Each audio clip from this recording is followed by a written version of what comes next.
Super Bowl thoughts. It just could not have happened to nicer people. Just couldn't have happened to nicer people. Hi, I'm Nick. This is 10 Minutes with Nick. And I'm not petty, I'm just right. So if you want to call me petty, you can call me Tom. That's a Tom Petty joke for you Gen Zers out there.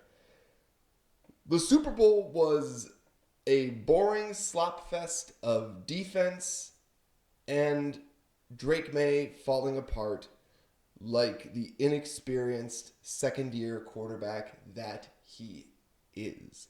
Ladies and gentlemen, he did exactly what I thought he was going to do and what he exactly could not do, which was push. From the minute the game started, Drake Maye was trying to push and do too much, and as a result, by the time the first half was not even over, we were halfway through the second quarter, he had already taken 3 sacks. Now, sometimes a sack is just a good defensive play. There was one sack where a Seattle defender pushed an offensive lineman back so hard that he was able to wrap up both the offensive lineman and Drake Maye and put him in the dirt. But then there are times where the quarterback holds the ball too long, and that's a sign of a rookie quarterback who is pushing like I said he would and like I said he couldn't if he wanted to win the game. But he did, and the Patriots lost. Now, I'm not going to go into being mean to the Patriots too much. They are eating humble pie this morning, and I'm sure they're all rethinking their bloodthirst over Drake not getting MVP. But we are going to talk a little ball this morning because, well, it's the last game, and we want to talk some ball. Now, the thing we want to point out is that if you didn't like defensive play, I love defensive play, but if you don't like defensive play, yesterday's Super Bowl was not for you. By the time the first half was over, we were at a stellar 9-0, and that 9-0 included exactly no touchdowns. It was the Seahawks up 9 off of some basic offense from them, and not for lack of effort. Both defenses yesterday showed the creativity that flowed from their head coaches. So Mike Vrabel had an imposing and creative blitz package that he was bringing to try and get Sam Darnold off his spot. And Mike McDonald on the other side had incredibly aggressive corner and safety blitzes, actually, which I thought were absolutely brilliant at creating 5-man or 4-man rushes, but from unique places. And when they did this, both quarterbacks just couldn't get their feet set. You saw this with both of them. Now, Sam Darnold had a little bit better luck staying out of sack trouble. And that, I think, ended up being the real difference, is that Sam had the experience to make the plays that he needed to make. My biggest critique, I'd say, of Maye is that instead of setting down into the quarterback we had seen in the regular season, he set down into the quarterback we've seen all playoff, which is a quarterback who is overmatched and outgunned by much more experienced defenses than he saw in the regular season, which unfortunately for the Patriots lends some credence to the fact that they were schedule merchants this year. This last season, they were 4-13. We all know that. Excuse me. And they were 4-13, and they had a quick rebuild, and they turned it around. And this year they were, 14, whatever they were. That's right, they were 14-3. They turned it around, very impressive. But they turned it around with a last place schedule. So when you're last place in your division, for those of you who don't follow the NFL carefully, your schedule is geared towards that last place. Because the NFL wants parity. It wants competitive games. So it tries to match teams with other teams that they'll actually play well. It's why during the drought era, the Bills were constantly on at 1 p.m. It's because the NFL was saying, well, we want these games to be competitive, but we also don't want to show it to the national audience. They're not ready. And the Bills, for the last 5 years, have played a first-place schedule. Now, this year, the first-place schedule, we ended up with 12 wins, but the first-place schedule did get the better of us a little bit, and we were in the wild card instead of in a higher seed and having home games. And then when the Patriots got to the playoffs, after this sort of soft as tissue paper regular season schedule, they played Justin Herbert and the Chargers, who not only historically fall apart in the playoffs, but basically had, a couple of guys they found just outside SoFi Stadium playing offensive line to protect Justin Herbert. And Justin Herbert already has problems in the playoffs.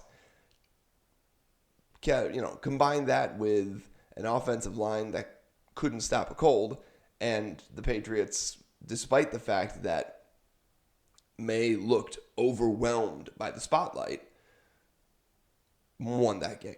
Then they go play the Texans. Again, a team with a stout defense, one of the best defenses in the league, but an offense that seemed allergic to scoring points. And C.J. Stroud was another quarterback who just fell apart in the playoffs. He didn't have a great season, and he came to a grinding halt during his playoff divisional.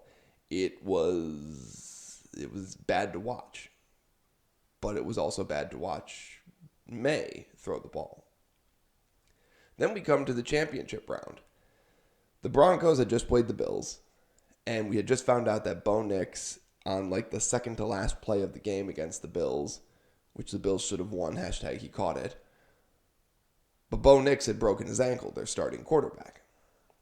So not only were the Patriots going to face the Broncos, but they were going to face the Broncos with a backup quarterback. Now, okay, you got to play who's in front of you, sure. But backup quarterbacks are backup quarterbacks for a reason. And it's very difficult in any situation for a backup to come in and start a game. It's very, very difficult on the championship weekend for a backup quarterback to come in and start a game. But they played the game. And that game was the infamous Blizzard game that convinced everybody that Drake Maye is secretly great. He's just, hiding in the wings or something. In that game, I would like it pointed out, once again, for the record, as I've pointed out in several places, including in writing in the comments, Drake Maye had thrown for 41 yards and about 40% of his passes in perfectly clear weather. Chilly, maybe a little chilly. Perfectly clear weather. This was a young quarterback who, throughout the entire playoff, was overwhelmed by the big moments. Now, Mike Vrabel was coaching a great defense, and he was coaching a great team overall. So they were really doing a good job of covering up that glaring deficiency at the quarterback position. But you can't cover it up forever. And it helps covering up that glaring deficiency when the other offense can't do anything either. And that's what the Patriots counted on throughout the playoff, is that the other offense was going to just essentially roll over and die and allow them to outlast the other team. And that came, of course, to a screeching halt in the wild card, or in the Super Bowl round, because Sam Darnold, as it turns out, who is not himself known for being a elite quarterback, Sam Darnold was able to do enough.